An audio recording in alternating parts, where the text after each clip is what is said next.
क्योंकि प्रश्न पत्र बनाने वाले पे डिपेंड करता है वो कहां से क्या प्रश्न बना दे, वो उसकी सोच पे डिपेंड करता है, वो किस माहौल में बैठकर प्रश्न बना रहा है और उस माहौल के अंदर उसके मस्तिष्क में क्या आ रहा है। इसलिए हमें बिल्कुल भी एक भी शब्द हमारे पाठ्यक्रम से जुड़ा हुआ उसको नहीं छोड़ना चाहिए, क्योंकि प्रश्न कहीं से भी बन सकता है।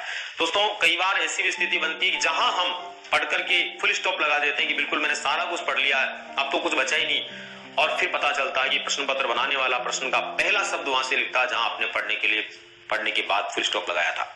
अब जब आप फुल स्टॉप से पहला शब्द लिख रहे आप सोच सकते हैं बाकी प्रश्न तो बाहर से आएगा, और फिर अपने को आउट ऑफ सिलेबस लगता है। तो आउट ऑफ सिलेबस कुछ भी नहीं होता, सिर्फ ये होता है कि हम पढ़ने की एक सीमा बना लेते हैं, उस सीमा से बाहर निकलिए आप। जितना आप सीमा से बाहर निकलेंगे उतनी सक्सेस हमारे पास में आएगी।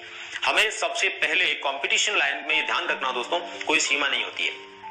कई बार मुझे स्टूडेंट पूछता है कि आपने जो पढ़ाया क्या वो पर्याप्त है, और दोस्तों उस समय एक अंदर ही अंदर कोशिश होती है, यूं मान के चलिए उसको टीसवी पर बोल सकते हैं कि न तो ये कह सकते हैं कि हाँ पर्याप्त और न ये कह सकते कि पर्याप्त नहीं है।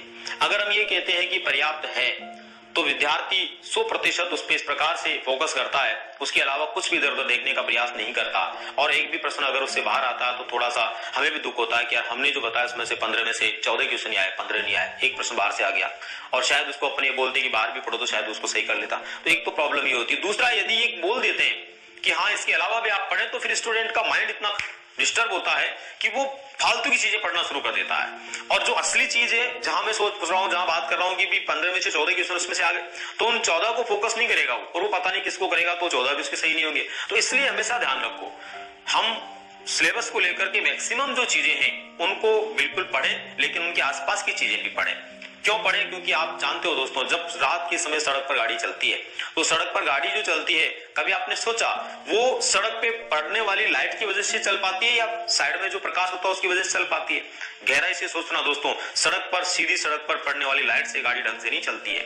गाड़ी इसलिए चल पाती है कि सड़क के दोनों तरफ जो वहां का एरिया है, जो क्षेत्र है, वो भी उस लाइट से दिखाई देता है, और वहां जो प्रकाश होता है उससे दोनों तरफ कुछ भी नहीं है, इस बात को लेकर कॉन्फिडेंस पैदा होता है, तब गाड़ी चलती है। केवल सड़क के ऊपर लाइट होती है तो गाड़ी नहीं चलती।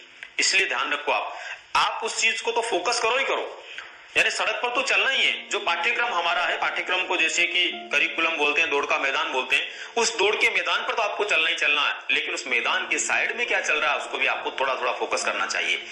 हम बंधे हुए होते हैं पाठ्यक्रम से, और एक मजबूरी होती है कि हम पाठ्यक्रम के प्रत्येक बिंदु को ठीक प्रकार से आप तक पहुंचा दें और ठीक प्रकार से समझा दें, लेकिन पाठ्यक्रम के आसपास की जो चीजें होती है वहां तक हमारा पहुंच पाना मुश्किल होता है। इसलिए मुश्किल होता है दोस्तों कि जब हम उससे बाहर निकलने की शुरुआत करते हैं तो किसी न किसी रूप में इतने बाहर चले जाते हैं कि असली पाठ्यक्रम छूट जाता है। इसलिए आप थोड़ा सा उसमें गौर करें, आप उसमें विशेष रूप से ध्यान दें।